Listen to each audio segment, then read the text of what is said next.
monsters, and welcome to the Horror Files. I am your host, Dead Alive Dana, and on this podcast, I dive into a particular horror movie each episode, providing insights and reviews as well as the latest in horror movie news. And this week we head to Camp Rolling Hills for my Summer of Scares series with the return of a classic slasher villain and plenty of disparate age groups, creative kills, and of course, lots of gore and nudity. So grab your guitar, monsters, and get ready to kumbaya for your life, because on this episode, I will be covering the campy slasher sequel, Sleepaway Camp 2, Unhappy Campers from 1988. There used to be this camp about 60 miles from here, Camp Arawak. All these kids started getting killed. Well, it ended up that the killer was the shy 14-year-old girl that everybody picked on. Except she wasn't... Baby, you're supposed to be in the cabin. Let's go. Wait, what happened to the killer?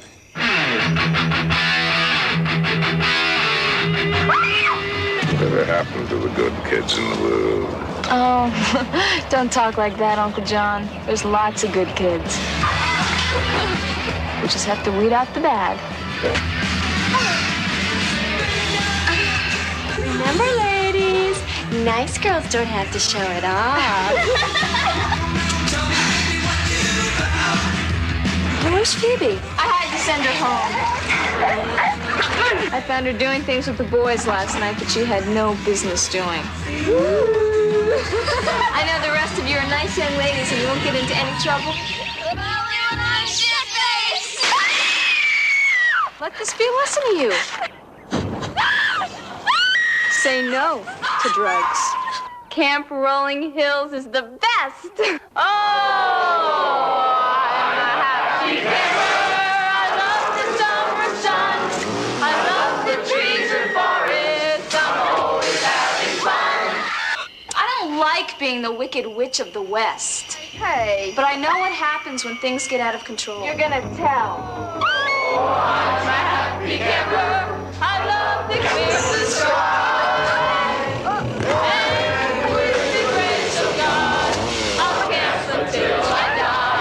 Good night, campers. So IMDb describes the plot for Sleepaway Camp 2 Unhappy Campers as follows. A sex-changed slasher returns as a camp counselor. This film was directed by Michael B. Simpson, written by Michael Hitchcock and Robert Hiltzik, who wrote the first film and had dedicated it to his mom of all people, and stars Pamela Springsteen. Yep, that is Bruce Springsteen's sister, Renee Estevez, and Tony Higgins. Just to give you a little bit of a heads up here, I'm having some mouse issues this episode. That sounds kind of weird, but I am. My mouse decided to just completely die on me. And so I'm having to use my mouse from my laptop on my desktop. So it's taking some coordination. So please bear with me. With that out of the way, before I kind of get into things, just a couple of interesting things on the film itself. The characters are actually named after actors associated with the quintessential 80s film culture, mainly members of the Brat Pack. So you have Molly, who was Molly Ringwald, Sean, named after Sean Penn, Allie Sheedy, TC for Tom Cruise, Uncle John, John Hughes, Mayor Winningham, Rob Lowe, Demi Moore, Leah for Leah Thompson, Brooke for Brooke Shields, Jodie for Jodie Foster, Anthony for Anthony Michael Hall, Judd for Judd Nelson, Charlie for Charlie Sheen, Phoebe for Phoebe Cates, Emilio for Emilio Estevez, and Diane for Diane Lane.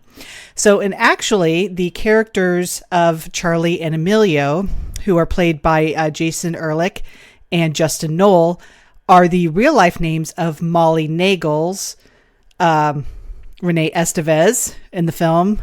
She plays her brothers, Charlie Sheen and Emilio Estevez. So, this kind of has all sorts of homages to the Brat Pack, which is kind of fun.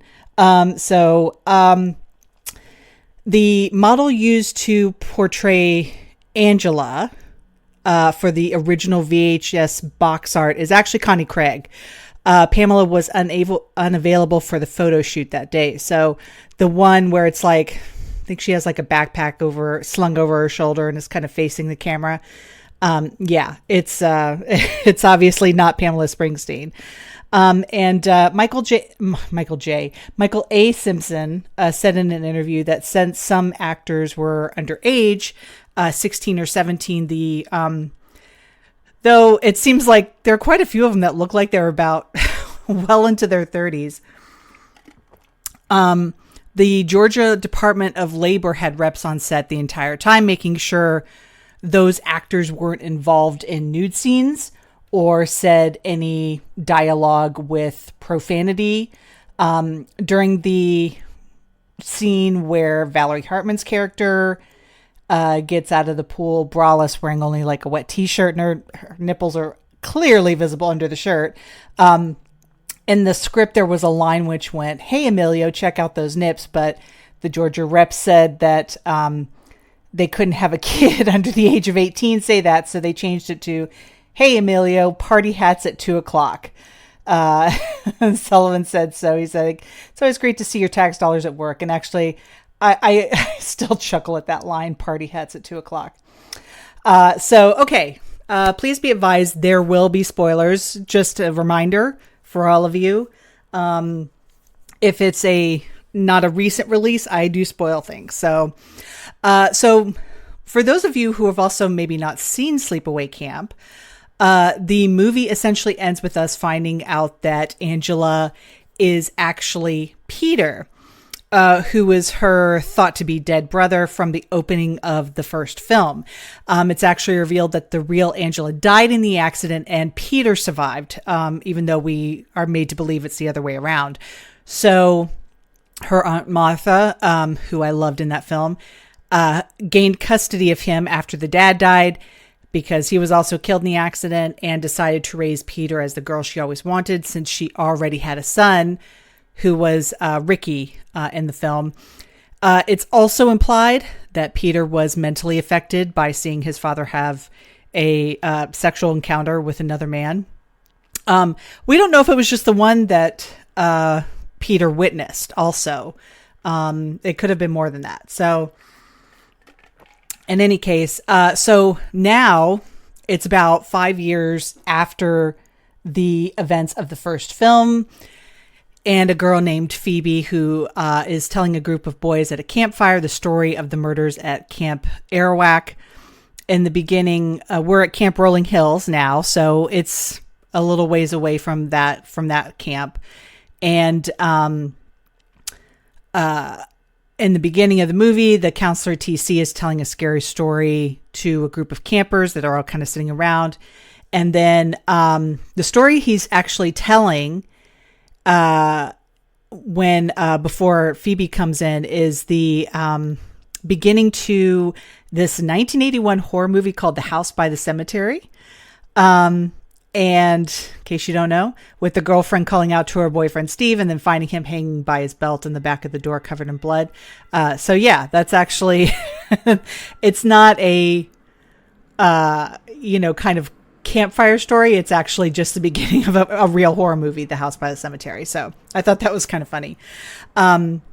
So in any case, Angela, who is now the head counselor at this summer camp and is all business, she hears Phoebe telling the story essentially of her, and or I should say, I don't know if I should use her or them as far as like, but I'm just going to say her for Angela. So she forces Phoebe to go back to the cabin. There used to be this camp about 60 miles from here. Camp Arawak. Yeah, I heard about that, and all these kids got killed. Shut up. Like the little brat was saying, all these kids started getting killed. A bunch of little kids were hatcheted to death, and a girl got stabbed while taking a shower. One of the cooks got boiled in some water. Tasty. The owner of the camp, he got it in his neck with an arrow. Shit. Except this girl, she wasn't a girl. Phoebe, let's go. She was really a he. His aunt had been dressing him up like a girl ever since he was 4 years old. If you don't get over here right now. Keep your shirt on.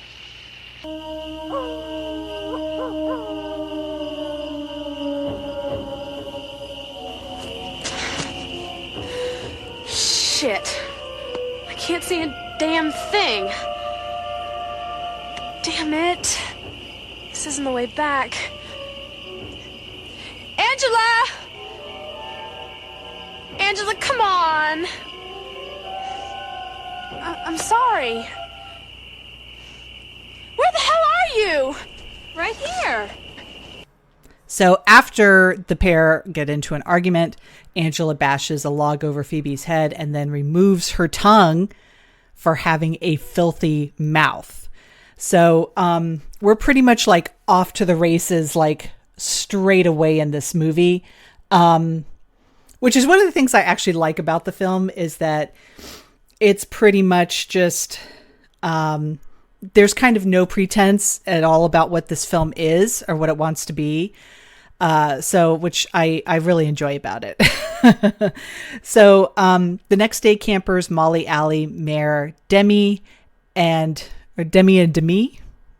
Is it Demi or Demi? Or Demi? Oh my God, I think that was a Seinfeld bit too. Is it? I never heard of a Semi tractor trailer truck, I think was the joke. Leah and her sisters Brooke and Jody question Angela on the whereabouts of Phoebe, and she tells them that she had to send her home. So later that day, Angela discovers Brooke and Jody smoking pot and drinking alcohol. She initially lets them go, only to find them messing around with one of the boys the next day, and she chases the boy off. Afterward, Brooke wakes up on a grill and is horrifyingly discovers Jody's charred remains right there with her. Angela then pours gasoline over Brooke and burns her to death as well. So that night, the boys start a panty raid, which Angela breaks up. And during a jockstrap raid against the boys, Mare flashes her boobs. Angela decides to drive her home and then murders her with an electric drill. You know, you don't have to go home. I want to go home.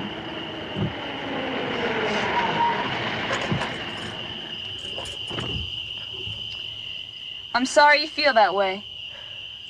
Because even though you did a cheap, disgusting act by exposing your breasts, I really think that you didn't know any better. You were just trying to impress everybody, especially Allie. I was not. Sure you were. Mary, you don't have to go through life as a tag-along. Why don't you just try being yourself?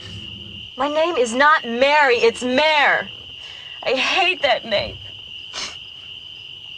I'm giving you one last chance, Mare. We're sleeping out tomorrow night. I'd love to have you there. Just say you're sorry. Never. I would rather die first, Angela. What are you looking for? A gun? No? A drill.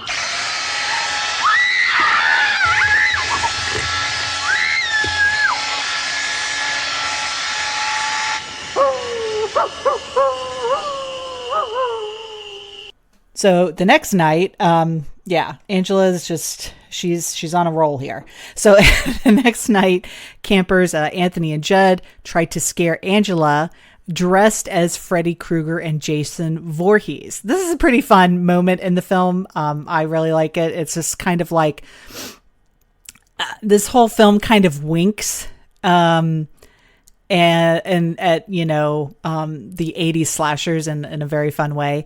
But the plan backfires with Angela when Angela, who is dressed as Leatherface, and she actually is wearing Mare's skinned face as a mask, slashes Anthony's throat and murders Judd with a chainsaw.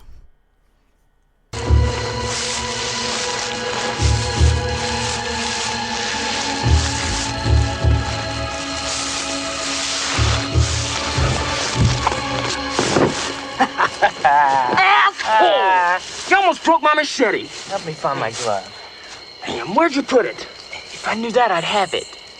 Listen, I'm going to take a piss. If you don't have that glove by the time I get back, I'm leaving without you. Yeah.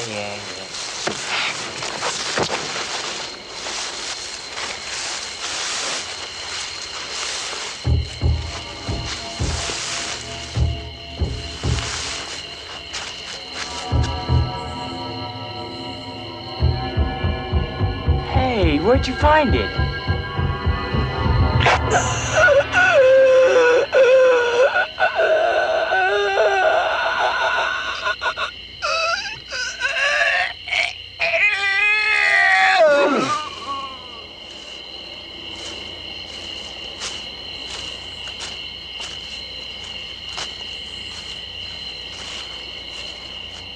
Hey, faggot, where are you? Anthony, come on, I'm leaving without you. Anthony?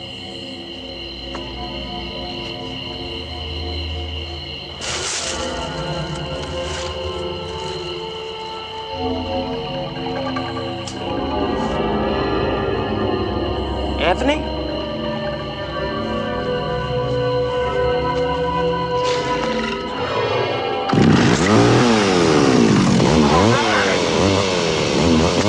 What'd you do that for? That's the big thing. Ah! Oh my God!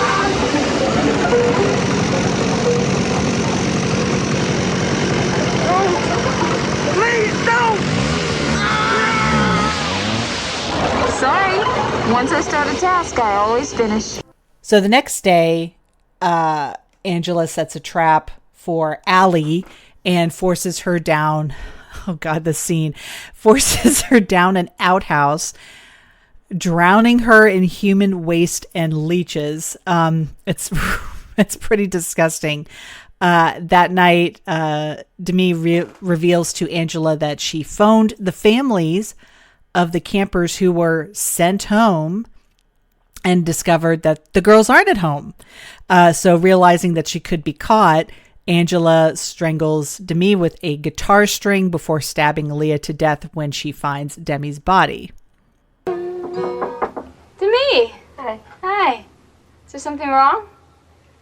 I don't know. I just had the strangest thing happen. Really? Tell me about it. Yeah, well, I was in the rec room, and I was bored. And I remembered Mare gave me her phone number, so I decided to give her a call. Well, when I called and asked her mom if I could speak to her, she told me she was still here. So, what did you do? Well, I didn't want to cause any trouble, so I thanked her and I hung up. That's smart. No need to cause trouble.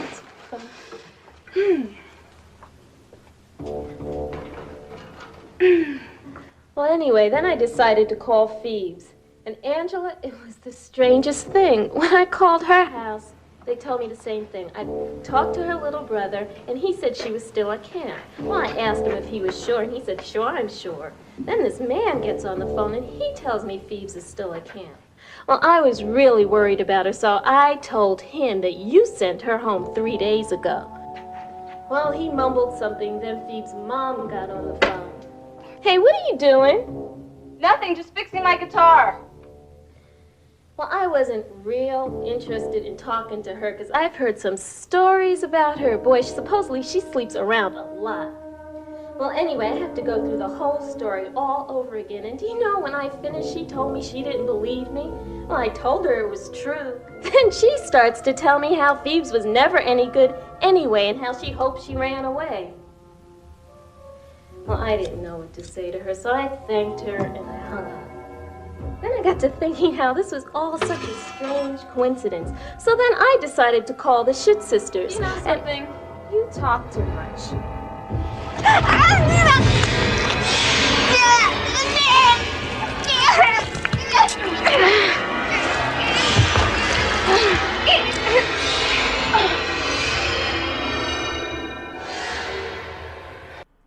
So the next day, head counselors Uncle John and TC fire Angela for sending too many campers home.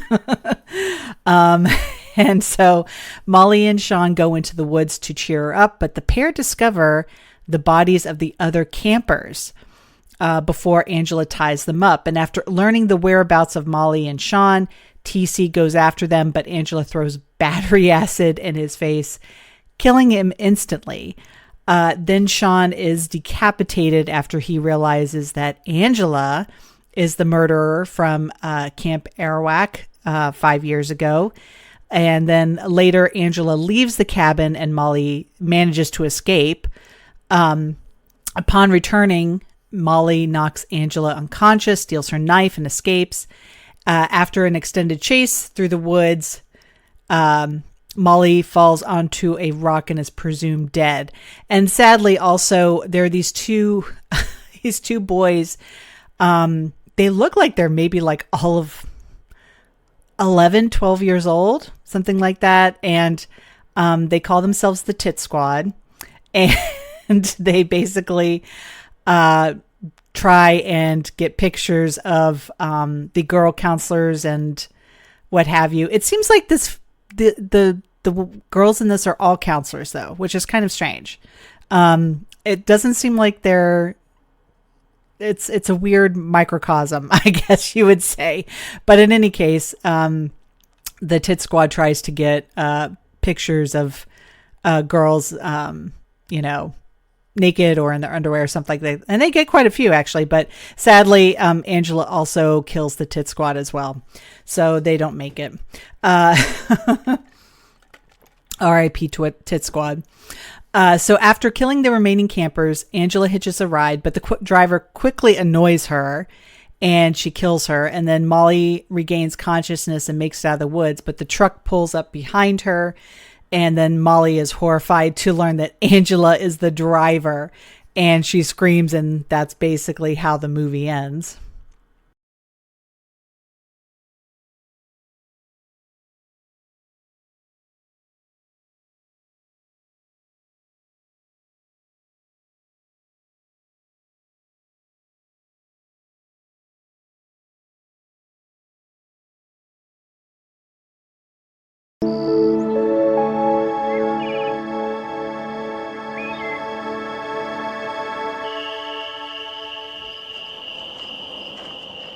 Molly?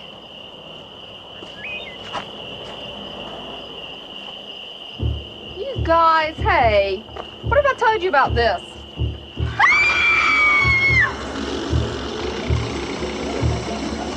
John! John!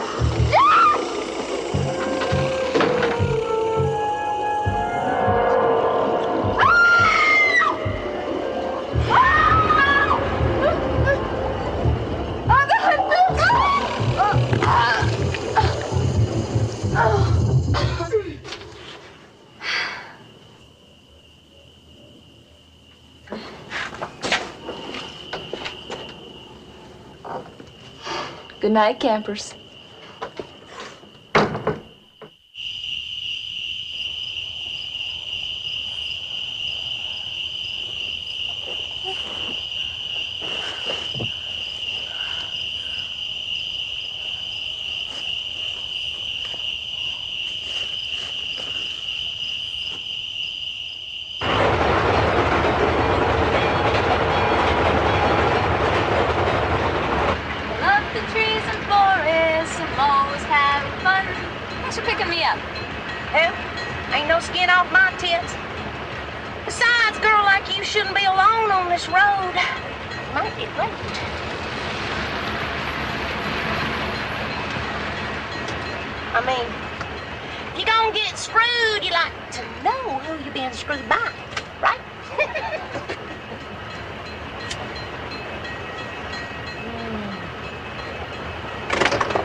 So many times I had to quit.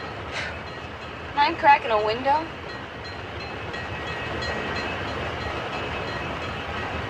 Everybody's got a vice. I mean, the way I see it, I'm just too dumb to drink and I'm too fat to fuck.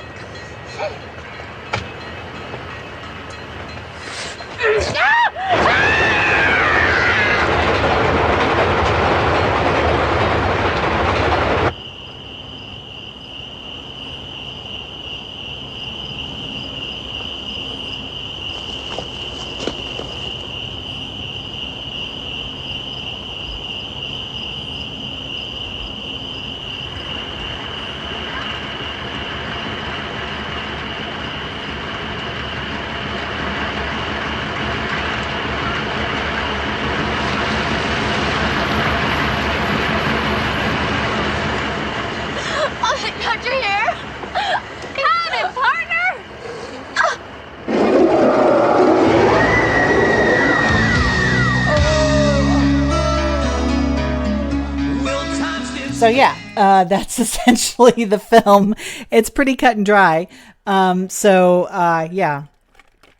The movie just kind of ends with basically Angela pulling up beside Molly and being like, "Hey, need a ride?"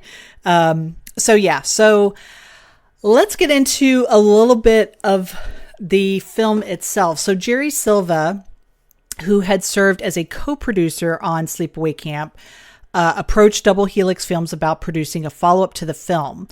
And Michael Hitchcock, who was then a staffer at Double Helix, was assigned to write both Sleepaway Camp 2 and Sleepaway Camp 3 Teenage Wasteland. And he did so under the pseudonym of Fritz Gordon. So Michael A. Simpson, who was a filmmaker based in Atlanta, Georgia, was hired as the director in the fall of '87. And he actually shot both Sleepaway Camp 2 and 3 back to back in order to keep the production budgets at $1 million or less. So yeah, these were, very small budget films. Michael Simpson had said the hardest part of filming was that he was the only producer on the movies that actually knew how to produce a movie. Stan Wakefield and Jerry Silva were producers and executive producers because, of course, their company, Double Helix, were distributing the movie. But neither of them apparently understood or can contribute in any meaningful way to the actual production process. So most of the time, producing fell on Sullivan's shoulders and also Simpson's shoulders. So Simpson also spoke about the idea behind the film, saying that the main thing other than a paycheck was a chance to try and stretch the horror genre a bit and not do just another, quote, dead teenager movie. I have a pretty dark sense of humor. Funland is a good example of that. I wanted to find a way to express dark humor in a so-called slasher movie. It's an idea you either love or hate, but for me, it was the only way to go. The teen horror genre was already in danger of becoming a parody of itself at the time, so I figured, what the heck? Call attention to it and have some bloody fun. At the same time, the teen slasher genre was thematically exhausted. It needed something else to keep it going. Fritz Gordon has a warped sense of humor, which he brought to writing the sequels. I thought one of his best ideas was to have Angela actually go under the knife and have a little snip of her Johnson. That has got to be one of the most unique twists in the Sleepaway franchise. So, essentially, that's kind of what was happening. And, it really, I feel like, in a way, it's what kind of made this film a little bit ahead of its time, because it feels very Scream in that sense. There is a lot of, sort of meta, things that are happening in this film, like with Scream, and this did it earlier. And I think that was smart. I think he saw like that was kind of the way to go, was we have this glut of slasher films, and in particular teen slasher films, and everybody's done everything with it. So what else can we kind of do? What new direction can we take it in? And that was just to kind of poke fun at it, which they did. So a YMCA youth camp in Waco, Georgia was used for the fictional Camp Rolling Hills. Filming actually began on September 20th and wrapped on October 9th, 1987. The land was actually sold a few years ago. Last I heard, it was sold to a hunting club. So, I mean, if you're one of those people who likes going and finding, the real life locations of horror films, please exercise caution if you choose to visit there. And also, get permission, because it is, I believe it's privately owned, and apparently was literally also crawling with snakes around, especially around the pool area. So, if you're going to visit, then, be respectful. Like Sleepaway Camp 2 was released theatrically on a limited basis. It was released in theaters on August 26, 1988, before being released on VHS in the US by Nelson Entertainment 2 months later. The film has been released twice on DVD in the US by Anchor Bay Entertainment. The first release was in 2002 with a single DVD edition, as well as in the Sleepaway Camp Survival Kit. And actually, both of these releases are currently out of print. Scream Factory, actually under license from MGM, released Sleepaway Camp 2 and 3 for the first time on Blu-ray disc on June 9th, 2015. In the United Kingdom, the film was released via Futuristic Entertainment under the title Nightmare Vacation 2. There was over 2 minutes of scenes cut from the film in order for it to receive an 18 certification by the BBFC, as the film was deemed too violent for an uncut release. This was, of course, due to the strict regime of the time when film distribution had to adhere to rules under the Video Recordings Act of 1984. The scenes cut were the removal of Phoebe's tongue, a shortened version of Allie being stabbed in the back, the complete scene where Allie is drowned in the outhouse is removed, and a shortened release of Diane being stabbed in the stomach. I guess the nudity was fine with them. All right. And this version was also released on DVD from 23rd Century Home Entertainment. Sleepaway Camp 2 was eventually released completely uncut in the UK for the first time when it was made available as part of the Sleepaway Camp Trilogy DVD box set from Anchor Bay Entertainment on May 31st, 2004. It was also available in a standard case packaging, both of which are now, I believe, out of print. The film was released on DVD and Blu-ray by 88 Films as part of their Slasher Classics collection in April of 2016. Tim Salmons of the Digital Bits said that, quote, Blu-ray release of the film is half of one of the most enjoyable high-definition horror experiences of the year. Brandon Peters of Why So Blue wrote, quote, it's unfortunate that the original negative master, what has been lost, what of you has been lost. I still think the film looks better than it has ever before. According to William Harrison of DVD Talk, the film is, quote, purposefully not scary, adding that it, quote, instead ramps up the self-aware humor and ridiculous death scenes. It has a Metacritic score of 58%, a Rotten Tomatoes score of 62%, and a Letterboxd rating of 2.8 out of 5. My rating for this film, I give it about a 6.5, maybe 7 out of 10. And it's not to say I don't enjoy it. I do. I have to also kind of compare it with so many other horror films. But this is fun. And I guess it's kind of an interesting to go back to this character because, you know, there's a lot of questions that this does not answer. For one, how did Angela get by between 1983 and 1988? We actually don't find out. You know, campers in the film share rumors of a sex change and an escape from a mental institution. And Angela herself claims to have been cured of something, but we never learn the nature of Angela's sexual persuasion. She's childlike, but with this kind of authoritative zeal of an adult who's, you know, read the Bible and the rules of camp and holds them both holy. And, you know, did she get a sex change? The movie doesn't seem to care about that. So, I mean, neither should we, I guess. And, you know, we don't need to know Angela's sexual persuasion in a way. She could be asexual. She could be pansexual. Who knows?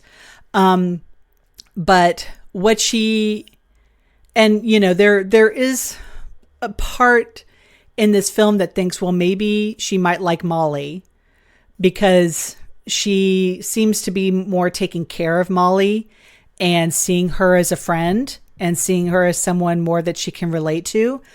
But that can also be just, you know, who knows? She's obviously psychotic. She's obviously probably completely traumatized by what was done to her and what she saw in her childhood. And, it really doesn't matter about all of that. What really kind of the film focuses on is that Angela she has her own now set of mores and ethics and what have you, whatever those are. I don't know where she got them from. Maybe a little bit of Aunt Martha is kind of creeping in there, but if people essentially cross her and break those moral lines, she goes off. It kind of reminded me of a little bit of Serial Mom in that way, with that character of Beverly, who's just like, there are certain moral codes that she has and she holds other people to. And when they break them, she just is like, nope, you're done. You're dead. So it's kind of interesting in that way. She doesn't like people doing drugs. She doesn't like people having sex. She doesn't like bad words, all of that kind of stuff. So years after the production, Simpson actually stated that he was proud of the film's decision to address Angela's presumed transsexuality. Of course, that's a slippery slope, since her guise as a girl in the first film may or may not have been the result of his or her psychotic aunt's influence. That was kind of imposed upon her. It was not something that she had ownership of or autonomy of. But still, the idea that Angela would actually transition and undergo an operation is at least, I don't know, perhaps a better option than wasting an entire film ignoring it and then having the gall to try and double down on the twist in the sequel. Like I said, she reveals in the film that she had, quote, served her time, got recommendations from doctors and psychiatrists, and that's how she got her job at the Camp Rolling Hills. While I'm willing to semi-believe that her eventual trial would have likely resulted in an insanity plea, it's highly unlikely she'd ever be freed. Because of the just sheer number of adults and children she murdered. That's a little implausible. And the film makes it clear that we're still in present day. So, we actually have a character mention. It's been 5 years since that happened. So it seems rather implausible that they would let this obviously mentally unstable, extremely traumatized, violent person out of a mental institution after a few years. And her madness is barely explored, and the film kind of trades in what might have been an intriguing look at a young woman whose mind was warped by abuse for random nonsensical killings. It's not really delved into, but I get it. I do understand that, because obviously from what Simpson has said in his own words, they wanted to go a different direction. They wanted to do something that was, more camp and silly and self-referential and aware. And if you explore like the trauma and all this you're going to have a darker film. Basically, you're going to have a more serious and darker film, and maybe that could have worked in a different way, but it just, in the context of this one, it just wouldn't have. And it's interesting because one particular bit that Angela takes offense to is the relating of what's actually happened in her own origin story to a bunch of kids at the campfire. And this, and I want to, this is kind of strange. And it's also the kids part, because this was a weird sort of frustration point for me as I watched the film, because are these kids campers or counselors? Because there's maybe a handful of youngest children, and then the rest of the cast are kind of filled out with quote unquote teens who couldn't be younger than 20 years old. And a few of them have like actual like peach fuzz stashes. So it's like, and there's like one or two counselors that look like they're they're well into their 30s. I mean, honestly, like well into their 30s. So it's a little baffling and confusing. And some of the events come off a little illogical due to the advanced age of the cast. But again, you know, sometimes with these movies, you have to kind of suspend some disbelief here. So, and we also have another big change is obviously Pamela Springsteen taking over from Felissa Rose in this film. She also does in Sleepaway Camp 3. And while I love Felissa, I think she's great. I think, you know, considering her age at the first Sleepaway Camp film, she did what she could with it, you know, and I think she's great. She's got a real sense of humor about being in this film, and she has a love of it, and she has a love for the fans that love it. And but I also think that you know, I like also kind of what Pamela Springsteen did in this film. You know, she's chipper. She's kind of like, she's a dark comedic delight. She has this big toothy grin and kind of unhinged dedication to the goodness of going to camp. And, she's very refreshing. She's a refresh of the summer camp horror movie, and her take on the character is very delightful. It's kind of this bizarre combination of like blood-soaked vengeance and this eager enthusiasm of like a teacher's pet almost, you know, the suck up the apple polisher, so to speak. And she really revels in it. And the film rides this line between knowing incredibly well, especially in her performance. She plays every scene with this kind of same chipper dedication, and her wild-eyed kind of nuttiness is really the key to taking throwaway horror cliches and refreshing them with a kind of new for the late 1980s energy. And you know, at that time we had really not seen a performance quite like that. This kind of smiling, wacky comic energy with a horror villain. And, I mean, a little bit with, you know, Freddy, obviously, but, and Chucky in another way, but, it felt very fresh and new then. And I think it still stands out all these years later. I just find her to be, you know, really funny, and it appears to be completely intentional while still kind of, the movie still maintaining a level of gore that befits the genre. She looks like she's having fun with it. She, there's a wonderful, disassociative quality to her violence. That's, you know, we're watching her do these things and it's like, Jesus Christ, you know, just the inventiveness and some of the wild kills and stuff like that. And she's just like very much like, no, that's what happens. This is, you know, when you do these things, this is what happens. And it's just kind of very like, oh, well, you know, she's just kind of having fun with it. But I think tonally it's more decisive than its predecessor.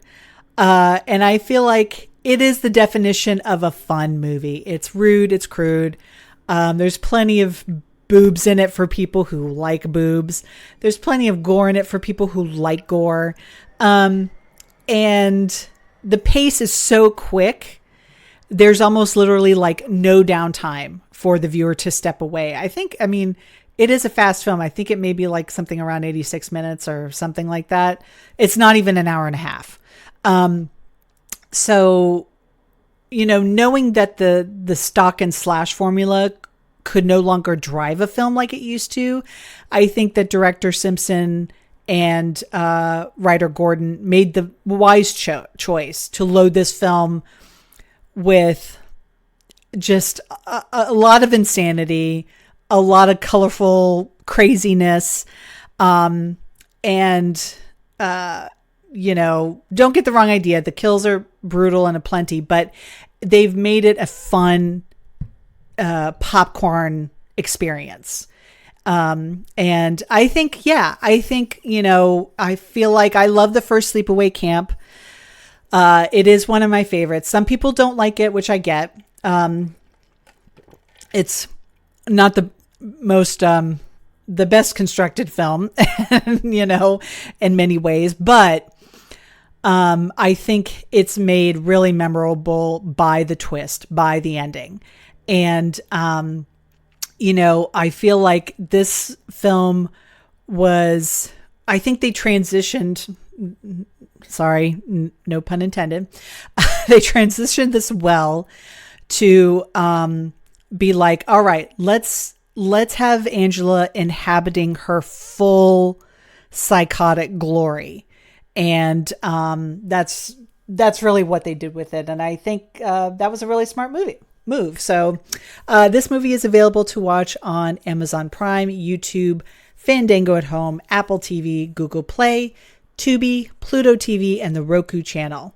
And that was Sleepaway Camp 2. And now let's head over to the Horror Files News Corner.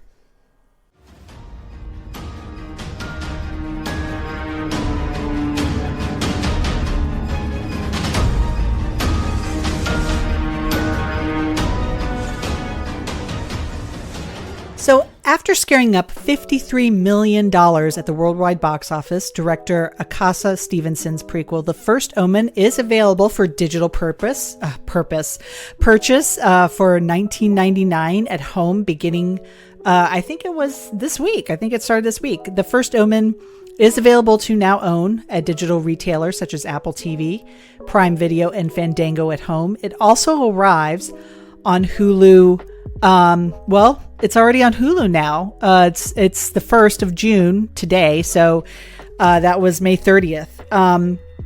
And it actually comes to Blu-ray and DVD on July 30th. So, The First Omen comes with never before seen bonus extras on the May 28th digital release and also on the Blu-ray DVD release, arriving July 30th. Additionally, the limited edition Blu-ray and DVD packages include collectible artwork and special edition packaging designed to celebrate the legacy of the Omen franchise.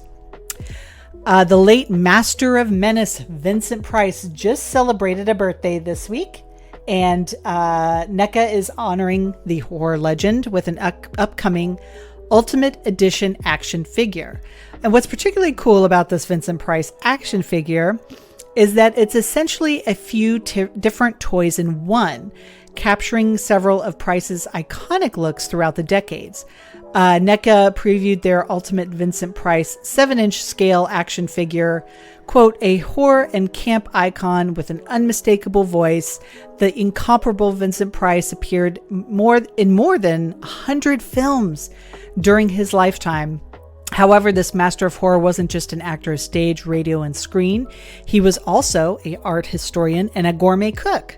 Celebrate his unique legacy with this 7-inch scale Ultimate Vincent Price action figure. It comes complete with 3 interchangeable heads and neckties to mix and match his iconic looks through the years. Other spooky accessories include interchangeable hands, a raven with an alternate perch forearm, skull, black cat, candlestick, teacup, and saucer, cigarettes, a cookbook, and a stack of records. Yes, you even get a mini copy of Price's real life cookbook. So you can expect the figure to begin shipping. I believe according to NECA, it was September of 2024. So it looks great, and I love Vincent Price. So not too long ago, we kind of learned that Steven Spielberg's next project would be a UFO movie of some sort, which was being written by Spielberg's frequent collaborator and the guy who also wrote War of the Worlds, David Koepp. This week brought a small update to this ongoing story. So Universal has dated a, quote, untitled event film directed by Spielberg and written by Koepp from an original story by Spielberg for May 15th, 2026. As of right now, the general consensus seems to be that this project and the UFO movie are one and the same, but apparently Universal is, remaining hush on the details for the time being. Spielberg has frequently returned to the subject of UFOs and extraterrestrials over the years. And in the process, he's made some great movies within that genre. Of course, Close Encounters of the Third Kind, E.T. the Extraterrestrial, and War of the Worlds. Many years ago, he also came very close to directing a film called Night Skies, which was inspired by the infamous Kelly Hopkinsville encounter. That project ended up in turnaround, and it didn't end up going forward, but it would have found Spielberg operating in the evil aliens mode, unlike, say E.T. and Close Encounters. Last year, Spielberg produced a limited documentary series for Netflix called Encounters, which was a multi-part series that examined various UFO encounter stories. Prior to this, he also produced TV shows like Falling Skies and Taken, which were also extraterrestrial related. So something obviously about this subject matter Spielberg really likes. So we'll see if anything actually comes of it. And speaking of Spielberg, following in the wake of Jaws and Jaws 2 getting upgraded to 4K Ultra HD, both Jaws 3D and Jaws the Revenge are also getting the 4K treatment this summer. In addition to solo releases for the third and fourth installments of the franchise, Universal is releasing the Jaws 3 movie collection 4K set featuring Jaws 2, Jaws 3, and Jaws 4. The 4K Ultra HD Blu-ray and digital code collection will be released on July 23rd. So here's the rundown. So disc 1 will have Jaws 2, which will include a digital copy of Jaws 3 movie collection, features high dynamic range for brighter, deeper, more lifelike color, deleted scenes, the making of Jaws 2, Jaws 2, a portrait by actor Keith Gordon, John Williams, the music of Jaws 2, the French joke, storyboards, theatrical trailers, and then disc 2, which is also Jaws 2, will have deleted scenes, storyboards, theatrical trailer, making of Jaws 2, etc. And then disc 3, which is Jaws 3, will also feature the high dynamic range. It will also have a theatrical trailer. Disc 4 will also be Jaws 3, and it will feature Jaws 3 in 3D, theatrical trailer. Disc 5 will be Jaws the Revenge, and that will also feature the high dynamic range. Disc 6 will be Jaws the Revenge, theatrical trailer, and alternate ending. Years after being terrorized by a great white shark, the vacationers on Amity Island begin disappearing again in an all too familiar fashion and seek the help of Police Chief Brody, Roy Schneider, in Jaws 2. In Jaws 3, tourists marvel how the new Undersea Kingdom, a maze of underwater glass tunnels that allow visitors to get up close to marine life than ever before, until they get an unexpected visit from a very angry shark. And finally, in Jaws the Revenge, Brody's wife seeks refuge in the Bahamas, only to find herself reliving the horrors of her past. So, yeah, Jaws fans, there's definitely something for you. In the wake of bringing Ari Aster's Hereditary to IMAX theaters this past March, the A24 IMAX venture continues with the IMAX release of Aster's follow-up film Midsommar. A24 and IMAX have announced the next 3 A24 films that will be available in the IMAX experience for its monthly screening series, including the Midsommar director's cut. So the full lineup includes Ari Aster's Midsommar, the director's cut on Thursday, June 20th, Matt Whitecross's Oasis Supersonic on July 16th, the Daniels Everything Everywhere All at Once on Wednesday, August 28th. The A24 IMAX Present screening series continues every month for the next year, with IMAX digitally remastering classics from A24's premium library of more than 140 feature films. Screenings will be held across more than 300 IMAX locations nationwide and select locations internationally. Tickets are now on sale at imax.com/A24. And that's it for this week, you guys. Thank you so much for listening. As always, you can find me on Letterboxd, Twitter, and Threads at DeadLiveDana. And if you have any questions or suggestions for future episodes or movies for me to talk about, you can email me at deadlivedana@gmail.com. And until next time, monsters, stay safe, and most importantly, stay spooky.